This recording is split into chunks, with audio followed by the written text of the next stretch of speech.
Hello, everybody, and welcome to the Friday Night Drive Semifinal Preview Podcast. I'm Josh Welge, joined here by Steve Soucie and Michael DeWoljek as we taped this on Wednesday afternoon. And guys, it's one of the best weekends of the year. I feel like I say that a lot, but it really is. I feel one of the best weekends of the year. You know, it's the last games that are played in high schools, and obviously everybody wants to get to the championship games. What's your thoughts on that, guys?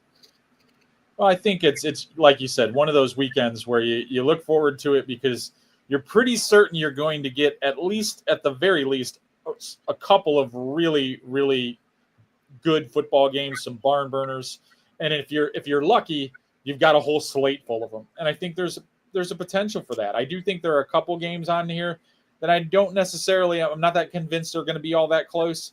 But for the most part, I look at these games, and if they're not 50-50 games, they're 60-40 games.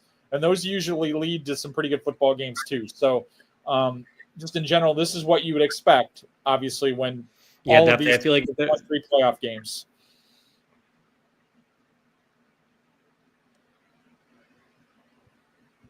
Yeah, so I think we'll do it a little bit differently this week, guys, and start with Class 1A and work our way up to Class 8A. Start with Class 1A and Sue's matchup that I'm interested in. Got to start with that Belleville Althoff Camp Point Central game. If I'm not mistaken, did they play in a quarterfinal last year? Yes. Is that correct? And a matchup that a result that maybe was a little bit surprising, the way Althoff was doing to teams, and then Camp Point Central was able to beat them. Again, similar situation. Althoff looks like a team that looks like, if not the 1A favorite, at least 1A co-favorite or something. What do you make of the rematch in that one? It's an interesting situation because you looked at like what happened last year, Camp Point Central getting out to that giant lead and then kind of carrying that through. I think at one point it might have been 34 or 35-0 in that game. And that was what really floored me about that initial meeting. And it's interesting between these two teams because what I know about Althoff and what I've witnessed when I've watched some tape, I haven't seen them live this year, is that they're really, really fast and really, really athletic. To the point where they do not resemble a 1A football team. They just got too many weapons that they can use and utilize. But the thing I think that has kind of flown under the radar about this Camp Point Central program, it was a little bit notable before they won the state championship last year. Their coach is kind of an innovator in one area in regards to how it applies to football. Coach Dixon has been on the speed training train for a long time. So Camp Point Central is a pretty darn fast and athletic team too, and I think that was what allowed them to get to where they got last year. So on paper, you're thinking to yourself, Althoff isn't going to let it happen again. Well, they might not have a say in that. I think if anybody matches up well with Althoff in 1A, at least component-wise, it's Camp Point Central. The other semifinal, Leroy playing LenaWinslow. Leroy is, really, they've kind of dominated most teams in their path this season. Their defense has been great, although I did notice in the story that you wrote that their defense has been, kind of touched a little bit more in the playoffs. Now, that being said, what do you think? Can they take care of LenaWinslow, or does LenaWinslow do what they do? I kind of think LenaWinslow does what they do. It was that point that you just brought up in regards to Leroy's defense. And if you kind of look at the level of competition that Leroy played during the regular season, none of them did very well in the playoffs. I'm thinking maybe it wasn't the best year for that conference. And if Leroy doesn't come in and give the kind of defensive effort that they did during the regular season where they were shutting people out, holding people to a touchdown or less, I just can't see, especially with the way LenaWinslow recently has been playing offense, I can't see how Leroy is able to kind of get into a game where they're going to trade punch for punch with LenaWinslow. I just can't envision it. Yeah, could set up a Class 1A championship game. If it's Belleville Althoff and LenaWinslow, I'm going to brew some coffee and be up nice and early for that one. I tell you that, but we'll see what happens. First things first. This weekend. Moving up to 2A and Soucie. Interesting in that I think I read that 3 of the 4 teams remaining have never been a championship game. In fact, 2 of them who happen to play this weekend, Farmington and Chicago Christian, they're playing a semifinal for the first time. and they play each other. What do you make of that? Yeah, I mean, you like you said, you look at this situation. You've just got a lot of teams that are in rarefied air right now. It's Johnson City has made one semifinal. Farmington's never gotten to this stage. Neither has Chicago Christian. In fact, I don't think Chicago Christian's ever been past the second round. And then you've got Maroa, who obviously has a lot more playoff pedigree in this situation. But whatever happens here, we're going to have an interesting looking final. It's going to involve at least one team that has never been there before. All of these teams that are left, maybe a lesser respect with Chicago Christian because it's kind of more of a recent uprising from them. But Farmington, Johnston City, both of these programs have had a fair amount of success to the point where you think, they're a pretty solid program. But as far as going the distance, that it really hasn't been a conversation for them. So it's going to be really intriguing to end up seeing who the two representatives are in the state final game in Class 2A. The other semifinal, Johnson City playing Maroa Forsyth. Johnson City's had a great year. Their only loss, I believe, was to Dixon in that interesting non-conference game that materialized this season. Great year for them, but man, it's hard for me to go against Maroa Forsyth, especially after they would have, to get by Quincy Notre Dame. They put up some just massive numbers this year.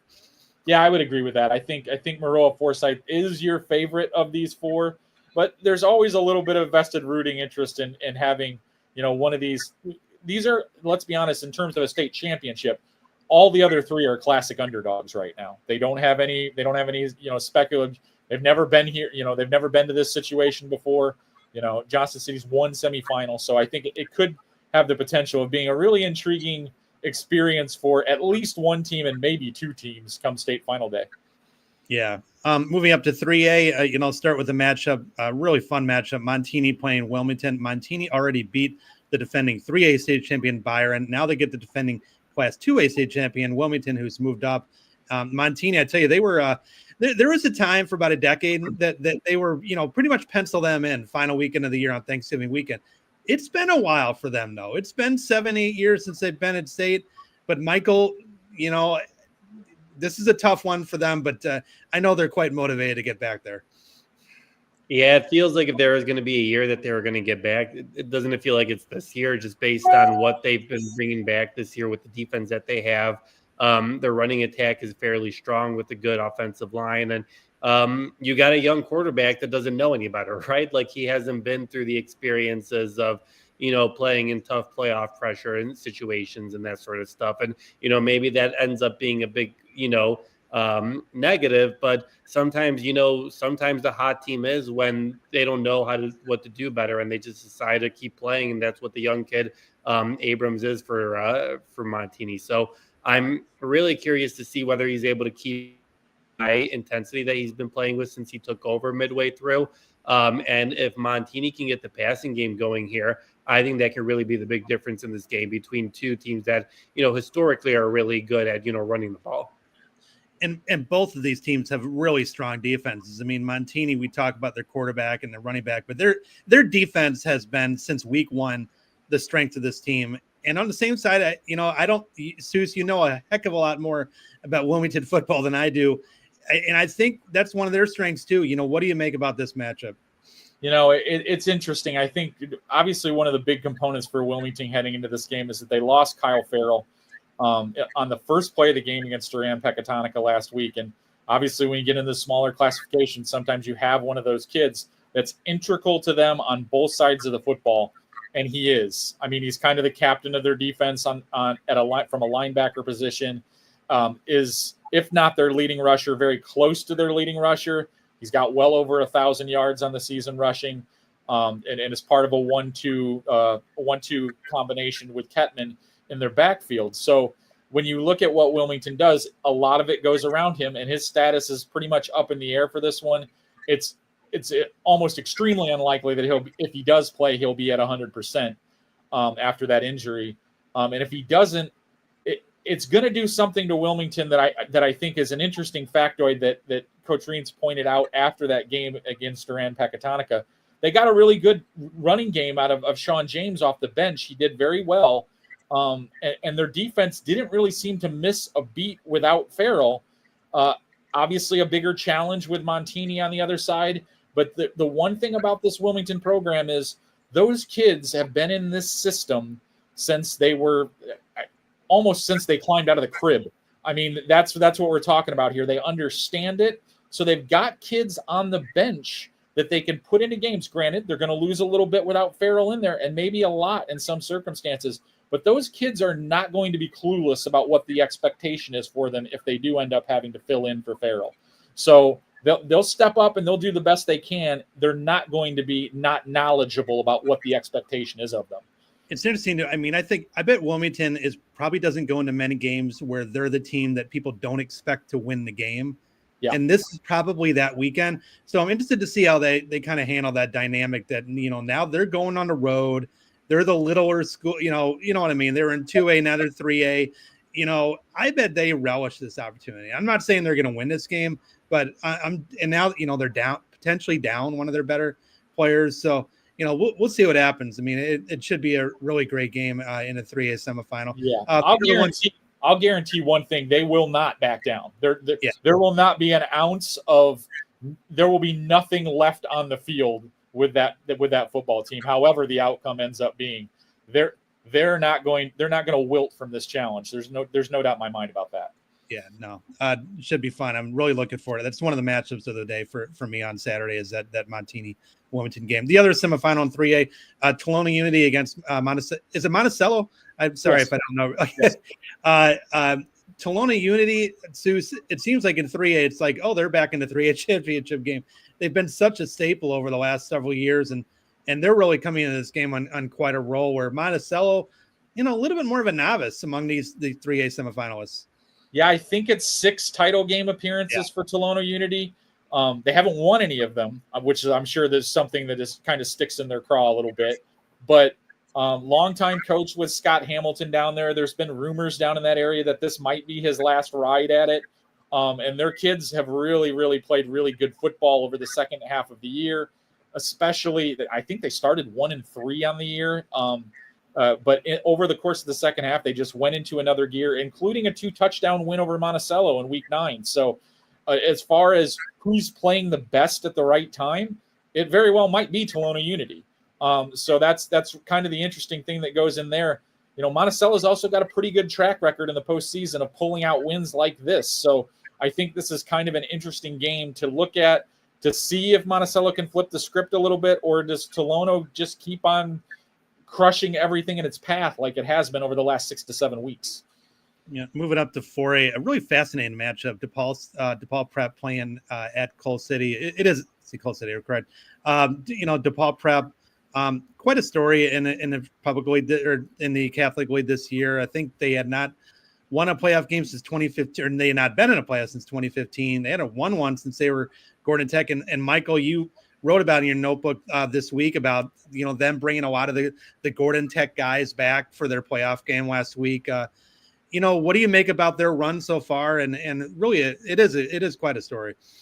Yeah, it's a really fun story just to kind of watch the way that they've kind of grown the program. Head coach Mike Passarella has been there for a little bit now, but like you said, they made the playoffs for the first time since 2015. They won their first ever playoff game as DePaul this year, and now they're obviously in their first ever semifinal game. And they did it in pretty dramatic fashion. I mean, they scored 26 unanswered points against a good St. Lawrence team in the second half in the quarterfinals. And it's just interesting just to kind of see how the community's kind of coming together behind this team. They're really into it. The stands were packed on Saturday. Just a really cool, environment to be a part of when you got these, St. Lawrence kind of this story last year when they were kind of coming into their own, and they eventually went to the 4A state championship game. So it's always fun when we have one of those teams just, kind of having a good historical year. But it'll be interesting to see how they kind of, deal with having to go to Coal City, going into an environment like that. And can they not start slow? I think that's going to be the big thing where, that offense, I don't think they changed anything dramatically in the second half to score 26 points, unanswered points.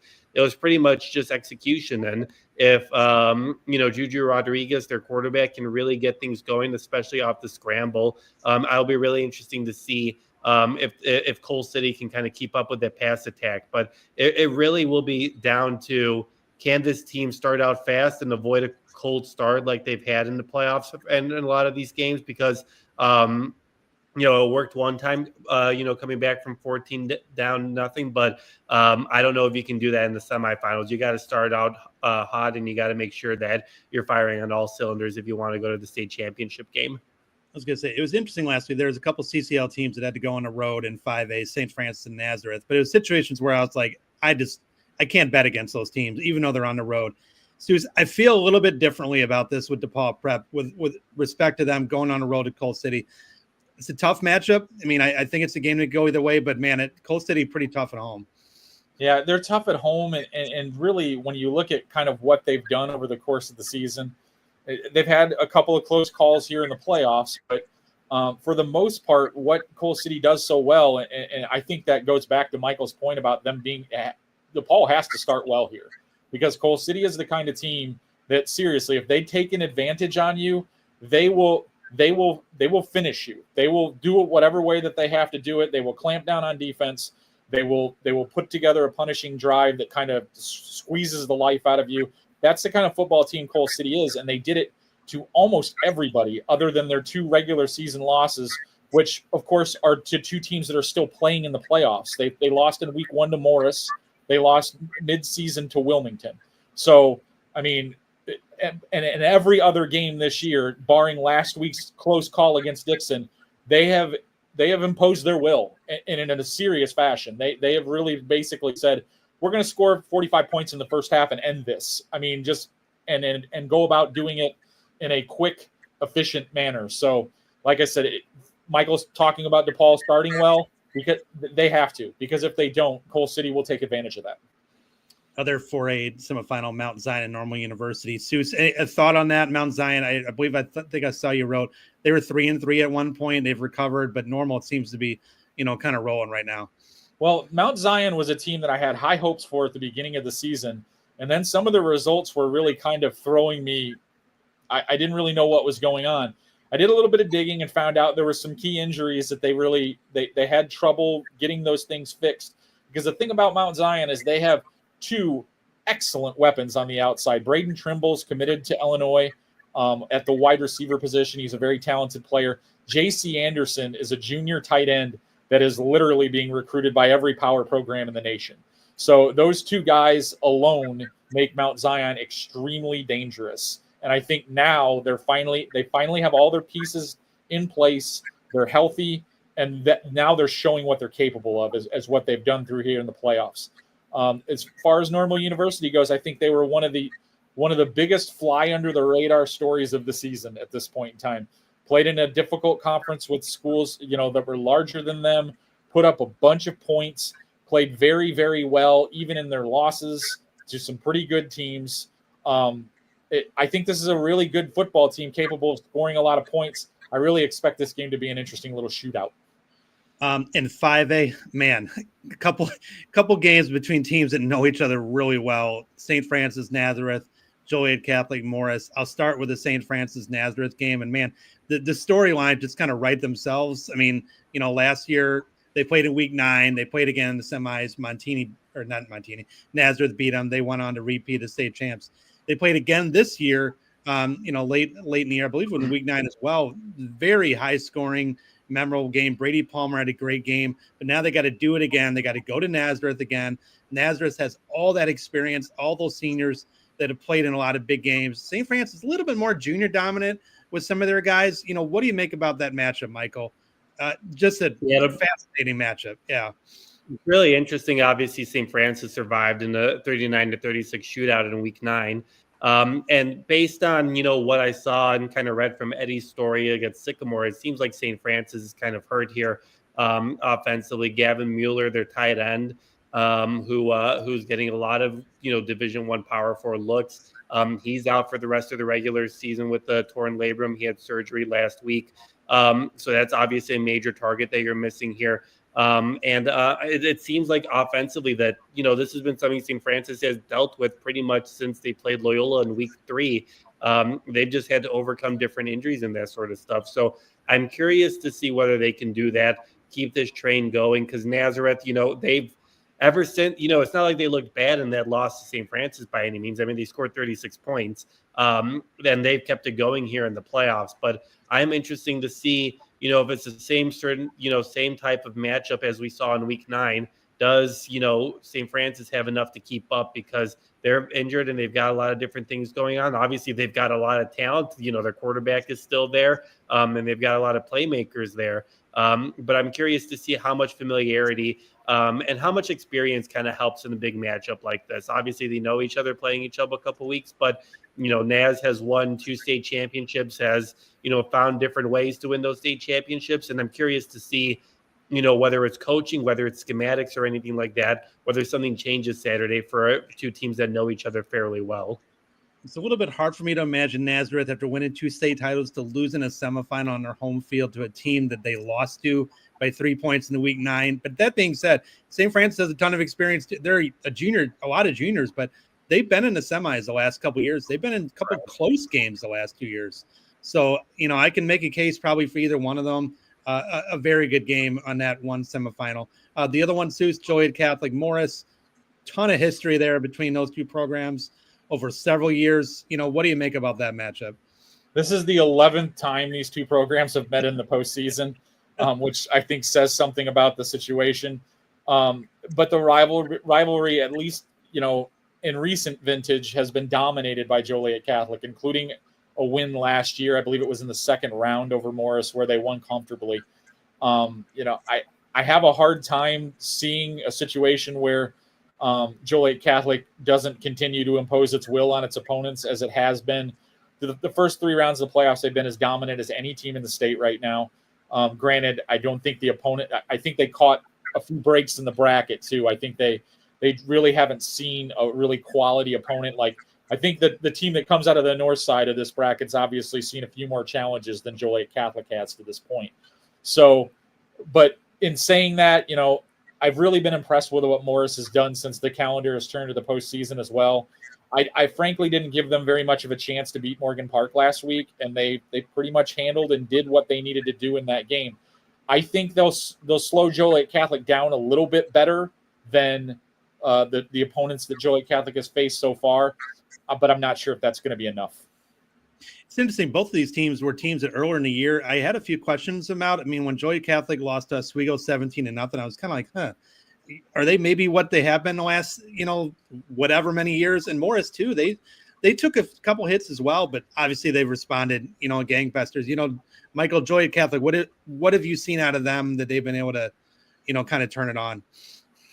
I feel like I've used this line a lot with Fenwick throughout the year, and now I'll give it to Joliet Catholic. Now I feel like they're probably the best team, like a lot of people aren't talking about, just based on the path that they've kind of had. But their losses have been good losses, right? Like, I mean, they lost to Naz, and then that was a tight battle, and they lost to Mount Carmel. Like, those aren't anything to sneeze at or anything like that. And obviously, I agree with Soucie. I think that the matchups are a little bit easier here in the South bracket for them, and maybe they've got some favorable matchups, but I don't think that should really take away from how talented this team is, how well they're coached, how good the defense is, how well they can run the ball. They can take shots passing the ball sometimes as well. So I'm really interested to see, do we get that Naz, Joliet Catholic rematch that we had from last season, and how much, do both teams kind of look from what happened last year, and how much do you kind of change for a potential matchup with Naz if you're Joliet Catholic? Moving up to 6A, obviously a lot of people, since the brackets come out, it's okay, where's Carri Grove? Where's East St. Louis? And will we get the another matchup in the 6A championship? Carri Grove in particular has got a tricky little 6A semifinal this weekend going to Geneva. Carri Grove handled them pretty good last year. I believe it was 41-7, something like that. But Geneva is just impressed all year long. I mean, they beat Pavia for the first time in a decade or so. Just rolled through the regular season, rolled through the playoffs. Obviously, a ton of talent. Talon Taylor, one of the best players in the state at receiver. But Carri Grove, I mean, they lost their all-state fullback Logan Abrams, and it's like, yeah, we'll just plug other guys in and we'll continue to roll. Yeah, there's some parallels, I think, between what we were talking about a little bit with Wilmington and with Carri Grove. These kids know that program. They know what the expectation is. So when they have basically what I'd classify as a pretty catastrophic injury to their roster, it's not something that they're going to go, oh, no problem, we got it fixed. But they do have at least some sympathy in the fact that they can go to their bench and find a player that is probably pretty prepared for what's going to be asked of them. And I think that's what's happening here, is that those kids have such a good understanding of what the expectations are in their program and what they are expected to do if they're put in that situation, that the transition to replacing an injury may not be as significant in that program as it is a lot of others.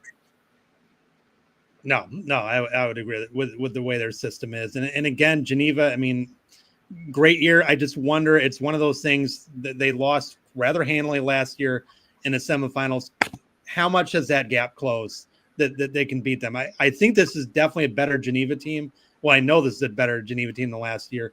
It's just how much better for this particular matchup. Yeah, and I think one of the things about that is that's pretty important is that Geneva has been pretty dominant in getting to this game.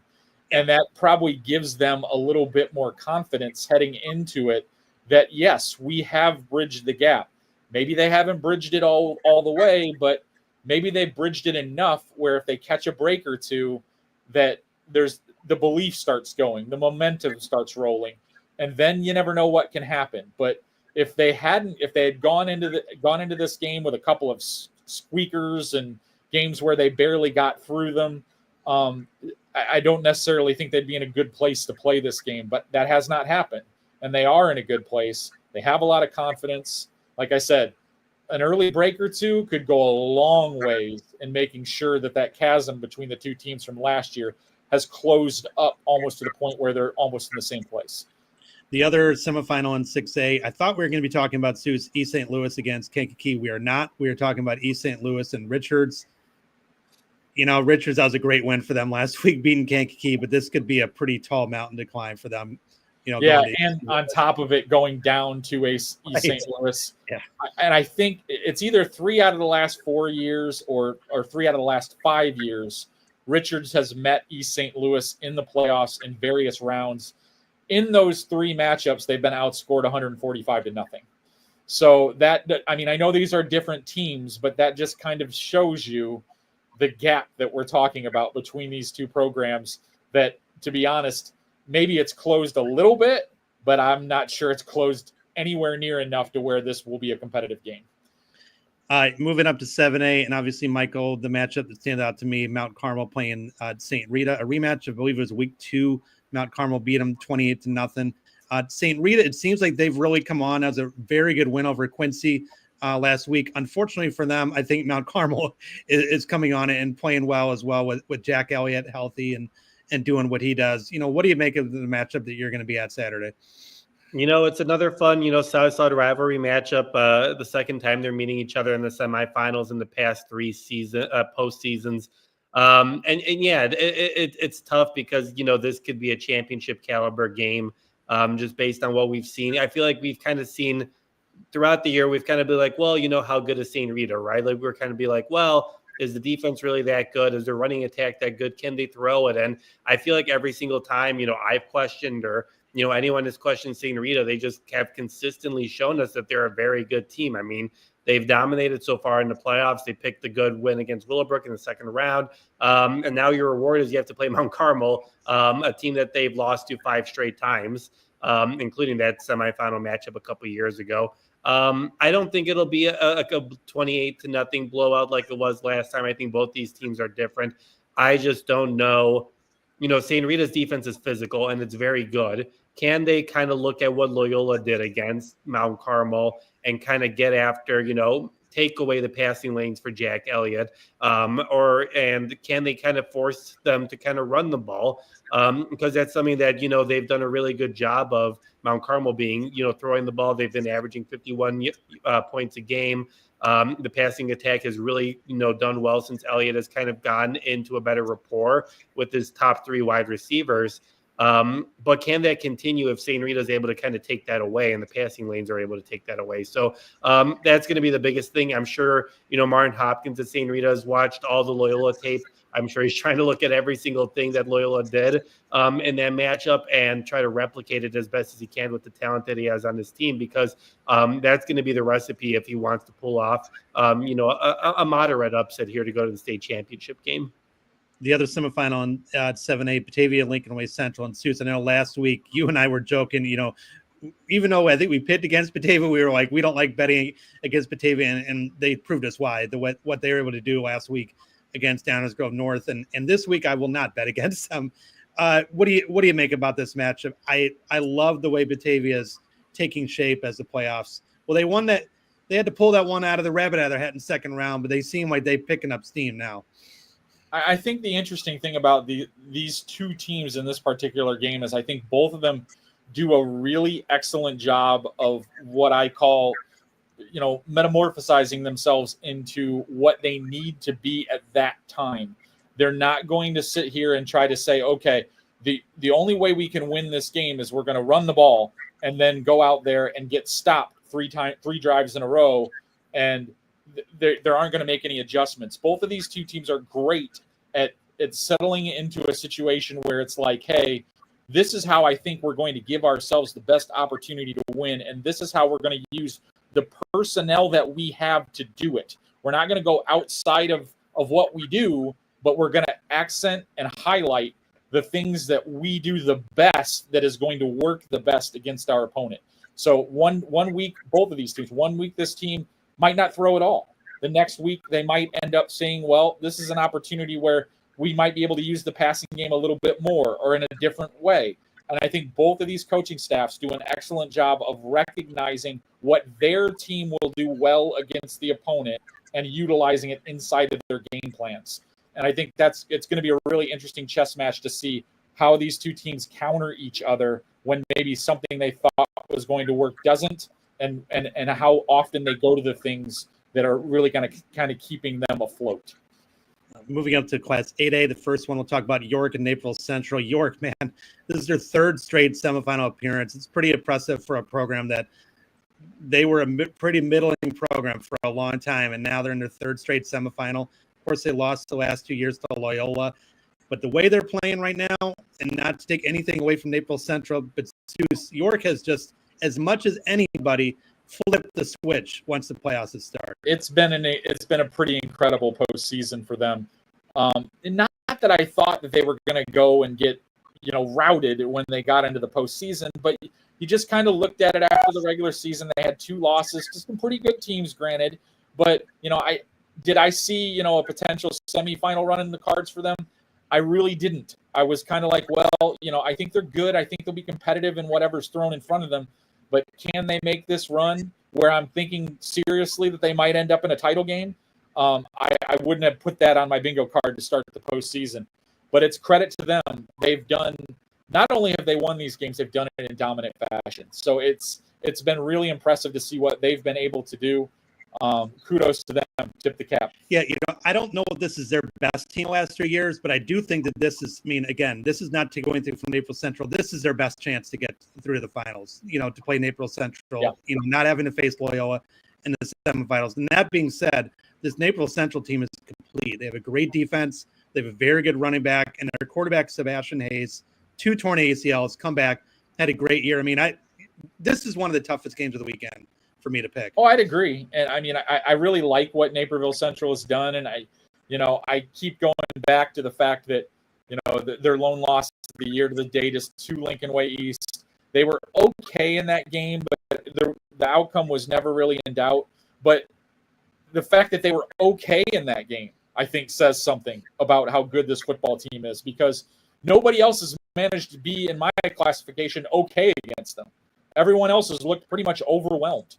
So that's a sign to Naperville Central and what they've been able to do, and they really have also done it. Going back to what we were talking about in 7A, they've done a really nice job of recognizing what it's going to take to get them a W, and that's all they're concerned with. They don't care if it's a 3-point victory or a 23-point victory, especially this time of year. That's a good function to have. do what you have to get the W. And I don't think very few teams have been as good at that as Naperville Central has this year. Last matchup we'll talk about, the marquee matchup of the weekend, I would say. Loyola playing at LincolnWay East. Again, a ton of familiarity here. I believe it's the fifth. Is it the fifth time in the last 6 postseasons? Yes. They played each other. Loyola's sort of had the upper hand this throughout that rivalry, winning all but one of them. But LincolnWay East, I don't know. They're going to be pretty tough to beat, too. It's the way they're playing. Jonas Williams, good at football. Yeah, that's an understatement. It was last week was I knew he was capable of some of these things that he was doing last week. I just didn't know that he was that capable. If you're understanding what I'm saying, it's like he ends up running for 3 touchdowns last year, and you're thinking to yourself, oh yeah, they were probably short touchdown runs when things broke down. No, the first one was 11 yards. Okay, I get it. The second one was 60. The last one was 84. And he just weaved and bobbed and ran around people and broke tackles. And basically, I was laughing as I was walking out of LincolnWay East after their win in the quarterfinal round against Stevenson. I was walking past a couple of kids, and one of them was Jonas Williams. And a fan that obviously Jonas Williams knew raised his head up and goes, "Hey, Mike Vick, how you doing?" And I knew that's what he was referring to. And I just kind of laughed because it was very Mike Vick-esque in performance. It was one of those things where, I mean, he's incredible. That's really what it comes down to. He's just so good. And the thing that everybody talks about is all this passing game. He didn't throw a touchdown pass until the third quarter in that game, and they were winning 35-0 when he did it. So, I mean, there's so many things about this football team to like. And we talk about Jonas a lot, and deservedly so. The other thing that has been an absolute nightmare for the opponents is, gosh, this is a really good defensive unit on all levels. The defensive line is outstanding. They're led by Caden O'Rourke, the Northwestern commit.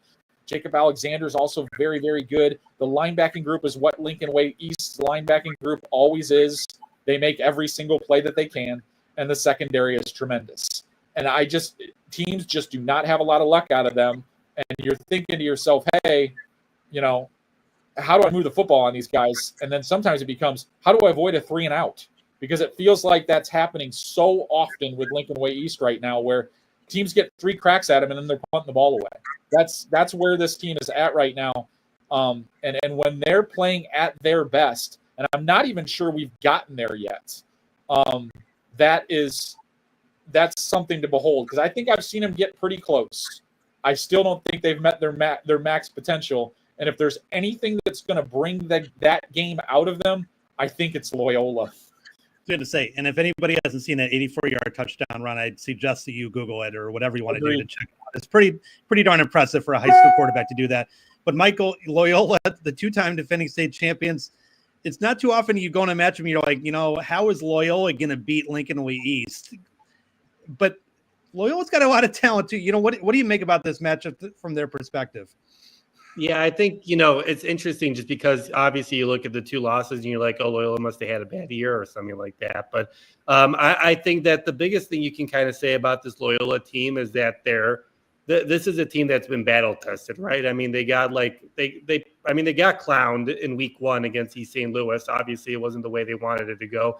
They got upset without Ryan Fitzgerald in week 3 against St. Francis. And, this is a team that I've heard a couple of times now, whether it's coaches or players saying it throughout the games that I've covered this year. But, a lot of players said that was a good punch in the mouth, and just to be like, listen, teams aren't going to roll over for you because you're Loyola. I think that was something that this group really needed to understand. And clearly they've understood it. I mean, they blew out Mount Carmel to end the regular season. They found ways to survive against Marist, a really good team in the second round. They beat Maine South after being tied with them at halftime and made it look pretty easy in the second half with a 35-14 win. So, listen, I know, this is definitely the most talented team that Loyola has played, LincolnWay East. Jonas Williams, obviously going to Oregon, is a very talented quarterback. That's a very big understatement. But I do think that with the experiences that Loyola's kind of gone through, I think those are experiences that maybe LincolnWay East hasn't had through this year, with them blowing out everyone every single game this year. That's not to say that they haven't beat anyone good, but I think Loyola's been battle tested. Their offensive line has been battle tested. Their defensive line has been forced to make changes without their top player after, the first snap of the season. So I think that it's going to be a really fun game. I don't think that it's going to be a blowout one way or another. And I'm really interested to see, there are a lot of fun matchups in this game, but I am really curious to see, can the defense that Loyola used against Mount Carmel to take Jack Elliott away, can that defense that kind of turned away Jacob Ritter from Marist in week 2, and obviously turned down a Hod Main South quarterback in the quarterfinals, does that defense work against Jonas Williams, or is Jonas Williams that good? Should be a lot of fun. I mean, one thing I will say, these matchups are never blowouts. At least they traditionally have not been. So we'll see how it transpires. And I can say another thing about this one in general.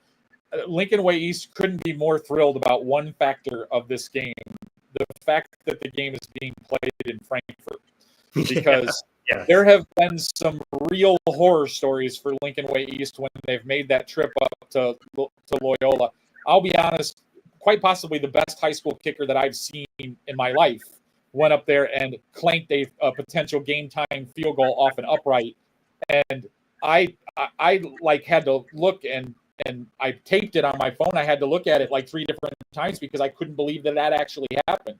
I mean, tremendous kicker for LincolnWay East. I thought it was absolute money. It was well within his range, and clanks it off the upright, and LincolnWay East goes home disappointed. So every time that they've gone up there and played at that place, something has gone horribly wrong for them. So I think that in fairness, it's fair to LincolnWay East that they finally get a chance to play them on their turf, because that has never happened. There have been 2 of them that have been at the state finals. The other ones have all been up there at Loyola. So, I mean, it's 3 and 2, 3 state finals and 2 at Loyola. So for them, I'm sure they're delighted that the bracket broke down in a way that the Ramblers have to make a trip down to Frankfurt instead of going back up to Wilmette.